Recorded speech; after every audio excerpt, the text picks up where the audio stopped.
Hey friends, it's Tracy Kirkley at Cry Like Realtors here in Olive Branch. So I've had a question come up a couple of different times this week, and so I thought I would address this in the grand scheme of things. The question is, what actually can be counted as heated square footage or livable square footage with regard to an appraisal and what we can count? So basically the general description of that is going to be, number one, it needs to be heated and cooled, and it needs to be in a similar construction and quality for as what the rest of the house is. Number one, you also cannot leave a conditioned area, go outside of a conditioned area, and then back into a conditioned area, and then count that new area as heated square footage in the main heated square footage.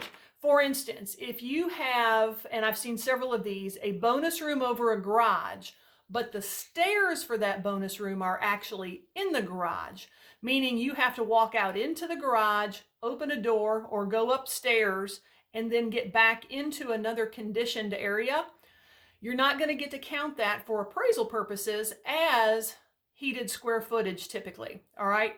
Same thing if you have a detached building, and let's just say that you have made a killer pool house, all right, or you've put some sort of a bonus room above a detached garage, and it may look great. It may be the same quality as the rest of the house is, but again, you're having to walk outside into an unconditioned area and then back into a conditioned area. So an appraiser is not going to count that as normal heated square footage. Now, that doesn't mean you're not going to get value for it, because you're definitely going to get some value for it, especially if he can find some other comparable sales that have similar types of additions. But it's not going to count as quote unquote heated square footage, say in the MLS where we're going to advertise it. Now, I have heard some people say, well, if I connect my detached garage or I connect my pool house to the house, say with some sort of a covering or a covered walkway, then I'm going to get to go ahead and count that, right? Nope, sorry. That is something that a lot of people think, but that is still not going to allow you to really count that as your normal heated square footage as you would with your house. Again, because you're walking outside into an unconditioned area and then back into a conditioned area.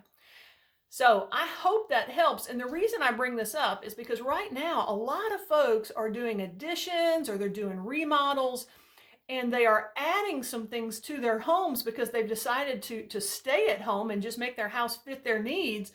And what I don't want to happen is for somebody to make those changes thinking that it's going to specifically add heated and cooled square footage to an appraisal when it may not. So here's the bottom line. If you've got questions before you start on a project like that, hey, give me a call. I'm not an appraiser, so if I can't answer the question directly, let me tell you, I've got a lot of appraisers on speed dial, and I can give them a shout and say, hey, this is what my client's thinking of doing. We just want to make sure that they do it smartly. So doesn't mean you shouldn't do those projects. Just means you need to go in eyes wide open so that you kind of know what you're getting into. I hope that that helps. If you've got any questions at all, you call me. It's Tracy Kirkley at Cry Like Realtors, 901-210-8045. Have a wonderful day.